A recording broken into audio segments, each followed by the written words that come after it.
Nos encontramos en uno de los lugares más misteriosos del mundo. Tras estas montañas se encuentra el centro del misterio, la base de las pruebas supersecretas de la aviación y la marina estadounidenses, conocida como Área 51. Aquí se someten a ensayo las naves espaciales y extraterrestres recuperadas por las Fuerzas Armadas norteamericanas. El objetivo de esta filmación era el arrojar luz sobre las informaciones secretas, y al final hemos conseguido incluso avistar uno de esos misteriosos ovnis, precisamente aquí, junto a este buzón de correo. En el desierto, en la carretera de Groom Lake. Era un funcionario federal enviado a la zona para recoger a un hombre, un evadido. Cuando llegó a la verja de Groom Lake para efectuar el arresto, le dejaron entrar. Luego lo entregaron a una escolta, o mejor dicho, primero le registraron y luego le asignaron una escolta. En cuanto estuvieron listos, un hombre de la escolta le dio una funda negra y le dijo: póntela en el cinturón, porque si salta una sirena de alarma, nos la ponemos en la cabeza y nos tumbamos en el suelo con la cara hacia abajo hasta que el campo quede libre. Aquí dentro hay cosas de alto secreto y nadie puede ver. Entonces él preguntó: ¿qué sucede si levantas la cabeza? Y le respondieron: si no miras al suelo, primero te disparan y luego te preguntan. Esta es una zona militar en el desierto de Nevada. Un área de unos 26.000 kilómetros cuadrados. Al sur limita con la localidad de Mercury. Al oeste con la autopista 95. Y aquí arriba al noroeste con Tonopah. Al norte con Crystal Springs. Y aquí abajo con Las Vegas. En esta zona se encuentran las instalaciones subterráneas donde se efectúan pruebas nucleares para el Departamento de Energía con las distintas áreas especificadas. Esta es la llamada Franja de Yucca. Aquí arriba se encuentra el polígono de Tonopah, donde se efectuaban los vuelos de ensayo de los F-117 y donde se desarrollan otros programas secretos. Toda la zona aquí al norte se utiliza para los ejercicios Red Flag de la Fuerza Aérea, que son el equivalente a las maniobras Top Gun de la Marina. Despegan de la base Nellis aquí y sobrevuelan toda esta zona. Justo aquí en el centro se encuentra la denominada Área 51, conocida también como Watertown y como el Range. En el corazón de esta área se encuentran las instalaciones de Groom Lake, que tiene un perímetro de 16 kilómetros de lado. Es aquí donde se desarrollan las actividades más secretas. Unos 16 kilómetros al sur del complejo de Groom Lake hay una zona aún más secreta donde se experimenta con platillos volantes, llamada Área S4. Dentro de la montaña hay 9 hangares y los vuelos de prueba se efectúan sobre la Immigrant Valley y en esta zona, aquí arriba. Y es precisamente aquí donde se ven desde ese punto de la carretera en el que se encuentra el buzón de correos. Exactamente desde aquí a unos 22 kilómetros se pueden avistar los objetos volantes. En la zona de aquí, al norte, se encuentra el polígono de Tonopah. Y una de las personas que trabaja aquí, donde está este lago, un día vio abrirse una gran puerta en el lecho del río desecado, y por la puerta salió un platillo volante. Cuando entré en el hangar, vi con mis propios ojos una nave espacial extraterrestre que el Servicio Secreto de la Marina de los Estados Unidos estaba analizando. Creo que el material que actualmente se guarda en el Área 51 debe proceder del accidente de Roswell de 1947, del de Aztec en Nuevo México de 1948 y de otro accidente en la frontera con Nuevo México que se produjo en 1949 o 50. En un principio los restos fueron trasladados a Los Álamos y a otras zonas de Nuevo México bajo el control de la Comisión para la Energía Nuclear, siempre a instalaciones supersecretas. Pero se trataba de estructuras demasiado pequeñas, por lo que considero que la base principal se construyó en el Área 51 cuando finalizaron los trabajos de Groom Field sobre el lago desecado y convirtieron el área en una planta especial de investigación. Creo que transportaron al Área 51 todo el material, o al menos gran parte de cuanto se había recuperado, también en otros lugares para sus proyectos de investigación. El cambio se produjo en 1947 o 48. probablemente a inicios de 1948, cuando modificaron el campo con edificios e instalaciones para un hábitat en atmósfera controlada adecuado para los huéspedes extraterrestres. Al menos esto supongo, y con nuevos laboratorios de investigación. Y desde entonces han seguido realizando continuos trabajos de ampliación y reestructuración. ¿Es verdad que usted ha recibido confirmaciones por parte de fuentes militares? Sí, pero no de un militar, sino de un civil, que ha dirigido una serie de importantes programas militares de investigación aquí, en Nevada. Programas de altísimo nivel y con el grado máximo de reserva. Pertenece a una familia muy apreciada en Nevada y es absolutamente digno de crédito. Él ha confirmado que la tecnología extraterrestre está aquí, en Nevada, desde los primeros años 50, incluso desde antes de la construcción de la base de Groom Lake. Es más, una de las razones por las cuales se construyó Groom Lake fue para estudiar esta tecnología extraterrestre. Me ha dicho que durante años mantuvieron en su poder a un extraterrestre vivo, con el cual al principio tuvieron problemas de comunicación que, sin embargo, al final lograron superar. Por desgracia, el testigo se muestra esquivo, teme por su familia, pero ha aceptado proporcionar una declaración grabada en cassette, que no obstante podrá difundirse únicamente después de su muerte. Cuando se haga pública, no solo podrá confirmar la tesis de Bob Lazar, sino que finalmente arrojará algo de luz sobre lo que los militares, nuestro gobierno, saben en relación con la presencia extraterrestre desde hace ya 45 años, incluido Roswell.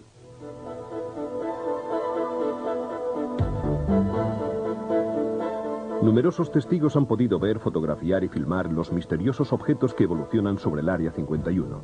Oigamos algunos de los testimonios dignos de mayor consideración. Llegamos al buzón de correos en torno a las 15:30. Luego fuimos a comer al restaurante Little Alien, el pequeño extraterrestre. Volvimos al buzón aproximadamente a las 5:30. Era la hora del crepúsculo y ya se apreciaban las sombras del atardecer. Era el miércoles 28 de febrero de 1990. Aparqué y saqué mi tumbona. De repente, a las 7:30 se produjo el primer avistamiento. Una aparición fulgurante. Me levanté corriendo de la tumbona. Tenía la cámara de fotos colgada del cuello, una Nikon automática de 35 milímetros. Tomé un par de fotografías y luego, cada 45 minutos, aparecía un platillo. Uno tras otro, 6 en total aquella noche. Pero el segundo o quizá el tercer avistamiento fue absolutamente increíble, porque el platillo se acercó más a nosotros y conseguí fotografiarlo. En realidad, lo que vimos fue un vehículo volante de forma elíptica que emanaba una luz pulsante. No conseguíamos distinguir el contorno, pero la forma era elíptica, con una pulsación luminosa. Tomé algunas fotos, tenía montada la lente estándar, pero sin un teleobjetivo potente. Por consiguiente, no pude enfocarlo de cerca. Por otro lado, de haberlo hecho, habría salido una enorme mancha de luz. Pero el disparo debió producirse en el momento en el que el platillo se encontraba en el intervalo entre dos pulsaciones, de manera que la foto muestra la imagen nítida del platillo con su contorno. Fue un golpe de suerte. Estábamos en el lugar adecuado, en el momento adecuado, y con el equipo fotográfico adecuado. ¿Qué sucedió la noche que fuisteis a Groom Lake en las proximidades del Área 51? Bueno, esa noche, el 21 de febrero de 1990, acompañé a un equipo de la Nippon Television Network a grabar un vuelo de prueba de un objeto sobre el Groom Lake, en la zona conocida como Área 51. Llegamos al lugar justo después de la puesta de sol, siguiendo las indicaciones que ese mismo día nos había dado el señor Lazar. Es decir, que después del ocaso nos situáramos junto al buzón de correos en la carretera 375 y miráramos hacia el sur, en dirección a Groom Mountain y a las colinas Jumbles, para ver las pruebas de vuelo de esos objetos. Cuando llegamos allí, alrededor de las 6:45, vimos de repente una luz naranja amarillenta que apareció sobre las colinas Jumbles y que se movió hacia la derecha durante unos 15 segundos. Luego, a las 20:15 en punto, efectuamos un segundo avistamiento del mismo objeto, que apareció sobre las colinas, se elevó haciéndose bien visible y se desplazó hacia la derecha. Y justo en ese instante descendió en altura e invirtió el rumbo. Yo estimé una pérdida de altura de unos 1500 metros. Por consiguiente, una pérdida de altura y una súbita inversión de rumbo. No he visto en mi vida nada parecido. Y sin duda, se trataba de un vuelo de prueba de un objeto volador anómalo. Una demostración de una tecnología y de un sistema de propulsión muy sofisticados. No sabemos lo que era, pero sin duda, lo de aquella noche fue un auténtico ensayo de vuelo. Empecé a interesarme por la cuestión Área 51 el 26 de febrero de 1991, la fecha de mi primer viaje al lugar. Esa ha sido la ocasión en la que más cerca he estado de un platillo volante. Era la primera vez que veía un ovni. Estaba en el coche con un amigo y un objeto muy grande empezó a brillar justo encima de nuestro automóvil y a flotar a cerca de 1,5 kilómetros de nosotros, en medio del desierto. Salimos a toda prisa del coche y empezamos a correr y a unos cientos de metros delante de nosotros estaba ese objeto en forma de platillo, con un diámetro de unos 12 metros. Era algo así como un plato con una taza de té encima. Emanaba primero una fuerte luz rojo anaranjada y luego de un amarillo muy brillante.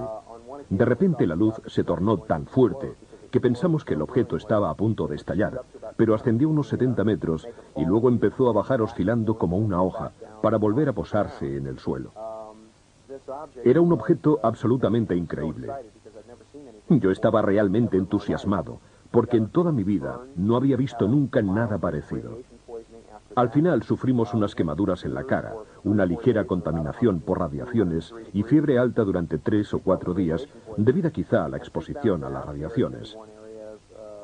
Tras ese viaje he vuelto al Área 51 40 o 50 veces, junto a cientos de personas. La concentración estaba prevista en un lugar llamado Rachel. La noticia la había dado una emisora de radio de Los Ángeles, y no fui yo el único al que le pareció interesante. En efecto, nos cruzamos con un nutrido grupo de personas en medio del desierto. Había un autobús turístico y puede que 24 coches perdidos en medio de la nada, en la más absoluta oscuridad. Llegamos a Rachel, donde permanecimos durante 3/4 de hora escuchando las conversaciones de la gente, con la sensación, sin embargo, de que el punto exacto lo habíamos pasado hacía 25 kilómetros. De manera que volvimos hacia atrás, nos detuvimos y empezamos a mirar alrededor, como hacían todos los demás, hasta que vimos el primer platillo volante. Vi en el cielo una estrella increíblemente luminosa y pregunté a John, ¿tú crees que se está moviendo? También los demás se habían dado cuenta. Y él me respondió, parece que sí. Y justo en ese instante cayó una especie de estrella fugaz que se dirigía directamente hacia las montañas, a unos 8 kilómetros de donde nos encontrábamos nosotros. Se detuvo, luego se movió un poco sobre las montañas, realizando unas maniobras que ningún tipo de avión habría podido realizar. Después pareció como si se bloqueara, y empezó a bajar hacia el perfil de las montañas hasta que lo perdimos de vista. Pero esa noche veríamos más cosas extrañas. Mientras tanto, los pasajeros del autobús aplaudían como diciendo, lo hemos visto. Todos aplaudían y decían, ¿entonces existen? Y dado que se estaba haciendo tarde, aunque no era todavía medianoche, subieron de nuevo al autobús y se fueron. ¿Pudo distinguir algún detalle del objeto? No en esa ocasión. Nos encontrábamos justo en el lado opuesto del Gran Valle, a unos 25 o 30 kilómetros del lugar donde habíamos visto que el objeto descendía y volaba sobre el valle. Lo más impresionante sucedió una vez que casi todas las demás personas, incluidos los pasajeros del autobús, se habían marchado. Quedaban solo 3 coches y nosotros estábamos sentados entre ellos y mirábamos incrédulos ese objeto que realizaba extrañas maniobras al otro lado del valle y que se dirigía directamente hacia nosotros, avanzando casi a saltos, como si estuviera apuntando justo hacia nosotros. Sí, fue justo así. Venía de muy lejos y en línea recta. Había un coche al otro lado, justo a nuestra derecha, con la luz encendida. Estaban preparando unos bocadillos y por tanto no vieron nada. No, yo también creo que no. No pudieron ver nada porque los asientos estaban semibajados. Sí. Pensé que estarían durmiendo. Y nosotros, en cambio, estábamos absolutamente estupefactos. Yo estaba con la boca abierta mientras la luz se dirigía venía justo justo hacia hacia nosotros. Y luego, de repente, cruzó todo el valle en un instante y Se elevó y luego se detuvo. Nos encontrábamos sentados en la camioneta y yo estaba mirando hacia arriba de esta manera. Aquella cosa se detuvo prácticamente sobre nuestras cabezas. Luego se encendió una luz en el disco y... Bueno, cuando llegó hasta nosotros y se detuvo, parecía como si la luz estuviera sobre la parte superior y conseguimos ver la silueta del disco. La forma era exactamente la de un platillo. Era absolutamente silencioso. No se oía ningún ruido mientras se encontraba sobre nosotros. Digamos a unos 30 metros sobre nuestras cabezas. Y permaneció ahí varios segundos. Tanto es así que yo empecé a preocuparme. Nos podían ver y aterrizar. No sabía lo que podía suceder, así que empecé a sentir miedo. Y justo en ese momento el platillo se marchó hacia las montañas. Quiero decir, recorrió 8, 10, 15 kilómetros y en apenas un segundo estaba ya en la cresta de las montañas. Se paró y desapareció tras las cumbres. En la filmación se observa también que la cámara apunta hacia el cielo con un ángulo de aproximadamente 30 grados en dirección a Las Vegas, justo a la izquierda de la base. La cámara permaneció encendida sin que nadie la tocara durante alrededor de 45 minutos. Mientras hablaba con alguien, vi 3 naves. Una venía por la derecha y realizó un movimiento rapidísimo en herradura. Otra llegó por el ángulo superior derecho del visor y se observa que la nave probablemente está sufriendo un extraño efecto electromagnético. De hecho, la imagen se desenfoca debido al electromagnetismo del disco, que interfiere con la capa metálica que cubre la cinta. Luego el objeto realiza un looping, se bloquea y acelera hacia la derecha de 0 a 40.000 millas. Mientras, un tercer objeto surge del hiperespacio como de la nada y realiza un círculo que se distingue a cámara lenta, se torna discoidal y se mueve de nuevo lateralmente y desaparece de la pantalla de nuevo con una aceleración repentina de 0 a 60.000 kilómetros por hora. Lo último que se ve en la grabación es un primer plano desde una distancia de 10 kilómetros aproximadamente, tomado con un zoom de 12 pulgadas.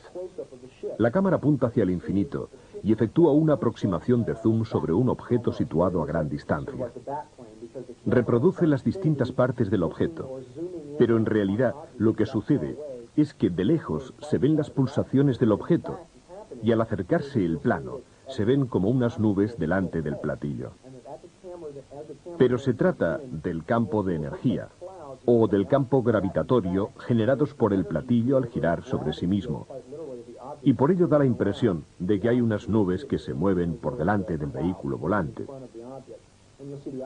Luego se ve cómo la nave se desplaza, arriba a la derecha, se sale del plano y reaparece abajo a la izquierda. En ese momento pasé la cámara a una chica que se encontraba ahí junto al buzón de correos. Me metí en el coche y traté de perseguir ese objeto. Inmediatamente después, a casi 6 kilómetros después del desierto, un par de vehículos militares surgieron de repente, sin luces. Eran un todoterreno negro y una camioneta verde militar con tracción en las 4 ruedas. Y se unieron a un tercer vehículo que estaba ahí. Luego encendieron todos los faros y lo iluminaron todo como si fuera de día. Bajé del coche y me amenazaron con sus armas. Me dijeron que me subiera de nuevo al coche y que me fuera. De lo contrario, me dispararían. Yo subí de nuevo al coche y me dispuse a volver, ya que debían de tener algún problema con esa nave. Quizá había aterrizado en una zona no militar en el centro de la TKV Valley. ¿Dónde está? ¿Dónde está? Se ha metido detrás de la montaña. Ahí está, ahí está. Sí, sigue grabando. Sí, está volando ahí arriba. Se ha parado ahí. Voy a poner más contraste para verlo. Quizás sea mejor que... Mira, mira, mira cómo brilla, mira. Ahí está. Ahí está. Mira, ahí está.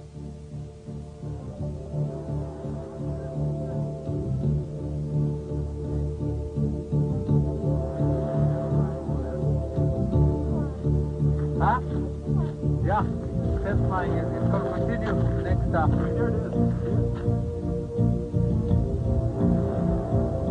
Yeah, it's flying over there.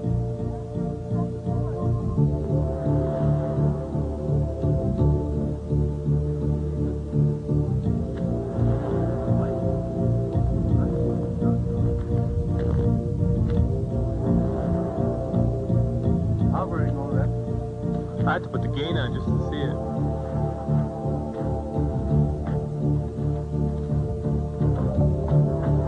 Boy, am I better? Right.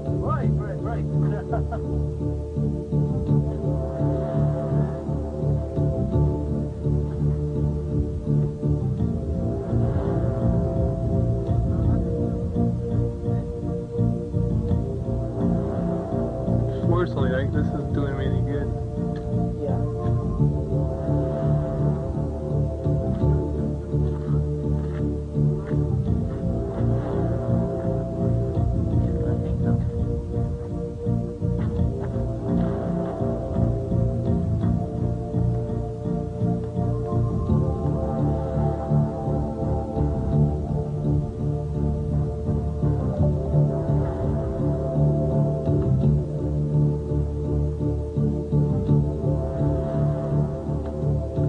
Who's that, Gary? Tell him to shut up.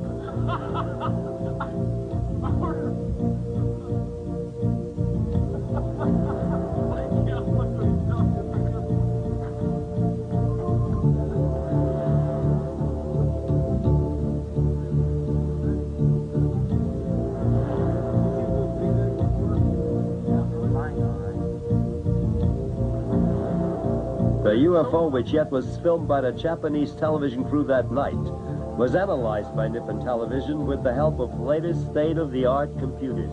The result? It's definitely no conventional aircraft. 取材班が撮影した飛行物体もコンピューター解析してみた。 Un equipo de Hitachi grabó esta extraña luz, un ovni.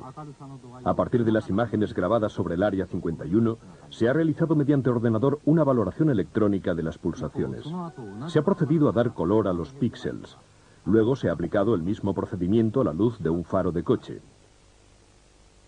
El efecto es distinto.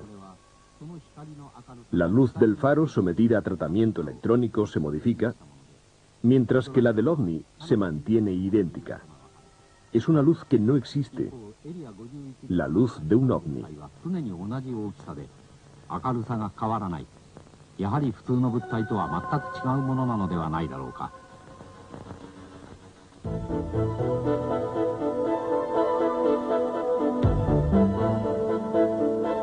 Querría subrayar que en el Área 51 existen 3 sistemas distintos de seguridad.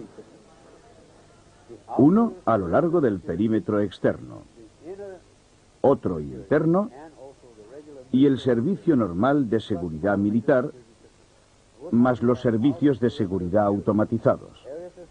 Estamos hablando de la seguridad a lo largo del perímetro externo. La vigilancia del Área 51 corre a cargo de sociedades semiprivadas como la Wognab Corporation.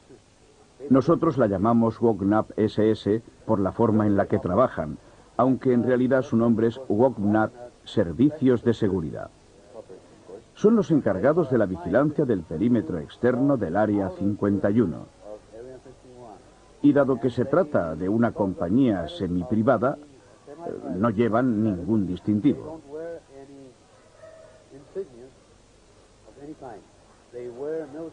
Simplemente visten uniformes miméticos, están armados con metralletas, conducen vehículos todoterreno e intimidan a todos los ciudadanos que se atreven a pasar por cualquiera de las carreteras al sur de la estatal 375.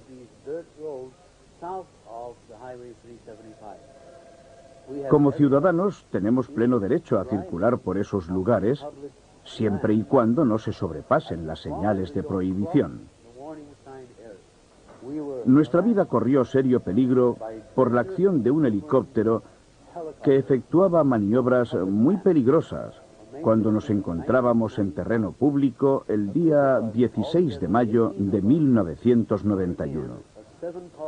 Una parte del grupo, éramos 18 en total, se encontraba en 7 coches que avanzaban en columna. Volvíamos por la Groom Road después de haber fotografiado las señales de prohibición de acceso y nos dirigíamos hacia la estatal 375. De repente oímos un estruendo, como si un tren pasara sobre nuestras cabezas. Entonces miramos hacia afuera y vimos un helicóptero militar que había bajado hasta no más de 2 o 3 metros sobre nuestro coche. El objetivo era el de asustarnos, digamos que de disuasión. Durante los 15 o 16 minutos siguientes, tratamos de huir del helicóptero, que, como ya he dicho, carecía de distintivo alguno y que mantenía contacto directo con los todoterreno que nos habían seguido antes. En cualquier caso, tratábamos desesperadamente de salir de esa zona y fuimos perseguidos por el helicóptero durante 15 minutos.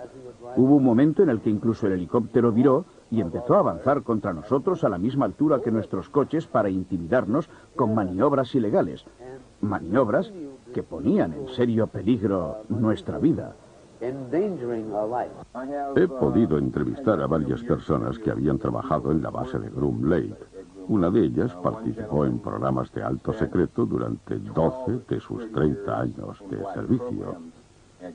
Cuando nos conocimos, lo primero que le pregunté fue: ¿usted cree en los ovnis? Él me miró directamente a los ojos y me respondió: puedo afirmar con toda seguridad que los ovnis existen realmente. ¿Puede decirme algo más? Y él dijo: no, no puedo. Un año después, nos encontramos de nuevo para hablar de la actividad de Groom Lake y le volví a preguntar: bien, usted tendrá cierta idea de lo que sucede allí abajo. Y él respondió: mire, no puedo contarle nada hasta el 2025. Pero tenemos cosas en el desierto de Nevada que serían la envidia incluso de George Lucas.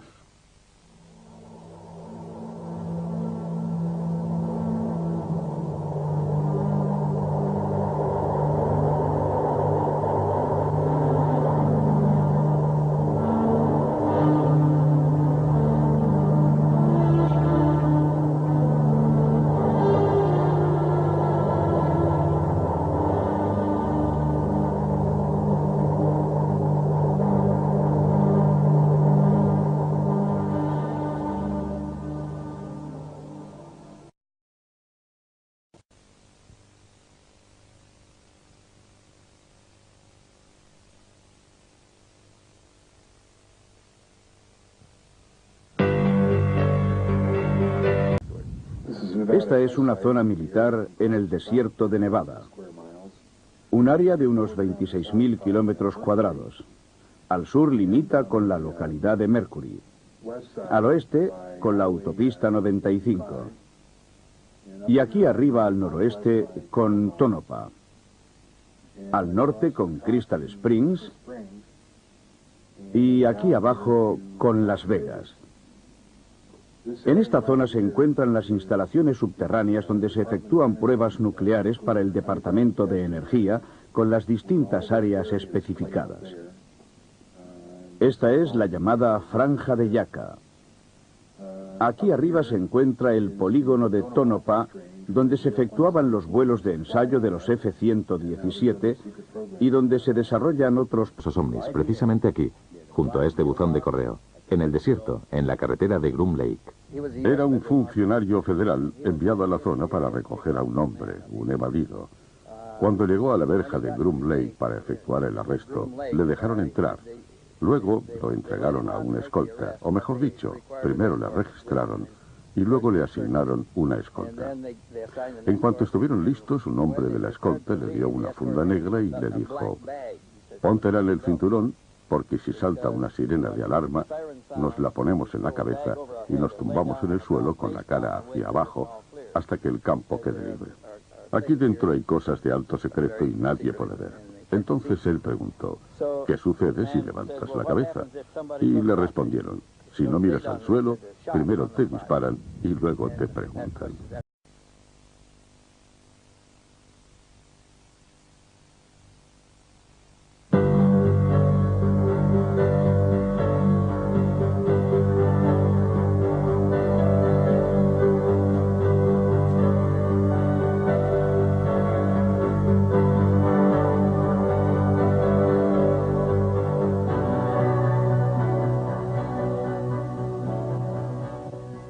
Nos encontramos en uno de los lugares más misteriosos del mundo. Tras estas montañas se encuentra el centro del misterio, la base de las pruebas supersecretas de la aviación y la marina estadounidenses, conocida como Área 51. Aquí se someten a ensayo las naves espaciales y extraterrestres recuperadas por las Fuerzas Armadas norteamericanas.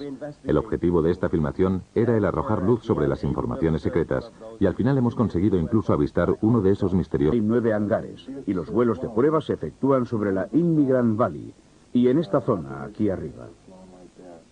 Y es precisamente aquí donde se ven desde ese punto de la carretera en el que se encuentra el buzón de correos. Exactamente desde aquí a unos 22 kilómetros se pueden avistar los objetos volantes. En la zona de aquí, al norte, se encuentra el polígono de Tonopah, y una de las personas que trabaja aquí, donde está este lago, un día vio abrirse una gran puerta en el lecho del río desecado, y por la puerta salió un platillo volante. Cuando entré en el hangar, vi con mis propios ojos una nave espacial extraterrestre que el Servicio Secreto de la Marina de los Estados Unidos estaba analizando. Creo que el material que... Programas secretos. Toda la zona aquí al norte se utiliza para los ejercicios Red Flag de la Fuerza Aérea, que son el equivalente a las maniobras Top Gun de la Marina. Despegan de la base Nellis, aquí, y sobrevuelan toda esta zona. Justo aquí en el centro se encuentra la denominada Área 51, conocida también como Watertown y como el Range. En el corazón de esta área se encuentran las instalaciones de Groom Lake, que tiene un perímetro de 16 kilómetros de lado. Es aquí donde se desarrollan las actividades más secretas. Unos 16 kilómetros al sur del complejo de Groom Lake hay una zona aún más secreta, donde se experimenta con platillos volantes, llamada Área S4. Dentro de la montaña